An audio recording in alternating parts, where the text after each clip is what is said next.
বাবার ৩০তম বিবাহবার্ষিকীর কিছু মুহূর্ত আজকে আমি আপনাদের সামনে তুলে ধরছি। দেখতেই পাচ্ছেন বন্ধুরা, ছোট্ট করে আয়োজন করেছিলাম মা বাবার ৩০তম বিবাহবার্ষিকীর।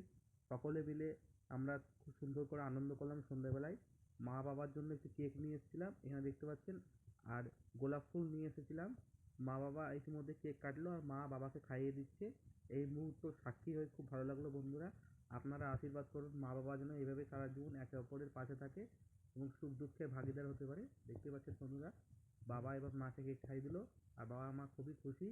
সকলে ছিল এখানে, দেখতে পাচ্ছেন, বৌদি থেকে শুরু করে দিদি, ভাইপো, ভাইঝি, এখানে কাকা, ভাগ্নে, কাকিমা, এখানে বৌদি রয়েছে, দিদি রয়েছে, পাশে জেঠিমা রয়েছে, পিতামশাই, এখানে রয়েছে ছোট পিসি থেকে শুরু করে সকলেই এসেছিলেন বাবা মার ৩০তম অ্যানিভার্সারিতে। এখানে দেখতে পাচ্ছেন আমার বৌদি ভাই এবং বৌদি ভাইয়ের ছেলে মেয়ে, ওরা কিন্তু কেক কাটছে। দেখতে পাচ্ছেন ওরা কিন্তু খুব খুশি। দেখুন বন্ধুরা, দিদি ভাইকে কেক খাইয়ে দিচ্ছে। আর এখানে আরও আমাদের সকল মানুষ এসেছিলেন। খুব ভালো লাগলো বন্ধুরা, মা বাবার অ্যানিভার্সারিতে এই ছোট্ট অনুষ্ঠানের মাধ্যমে আমরা খুব মজা করলাম। ভিডিওটি যদি ভালো লাগে আপনাদের অবশ্যই লাইক কমেন্ট শেয়ার করতে ভুলবেন না।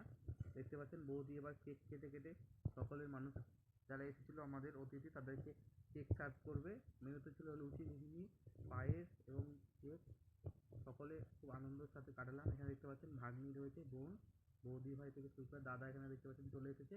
আর কাকু সামনে মোবাইল নিয়ে দাঁড়িয়ে রয়েছে, ভিডিও করছিল, আপনাদেরকে দেখাবো। এই সাইডে সকলে বসে আছে, দারুণ মজা হলো বন্ধুরা। আর এই পাশে দেখতে পাচ্ছেন বাবা মা দাঁড়িয়ে আছে। বাবা মা কেমন লাগছে লুক অবশ্যই কমেন্টের মাধ্যমে জানাবেন।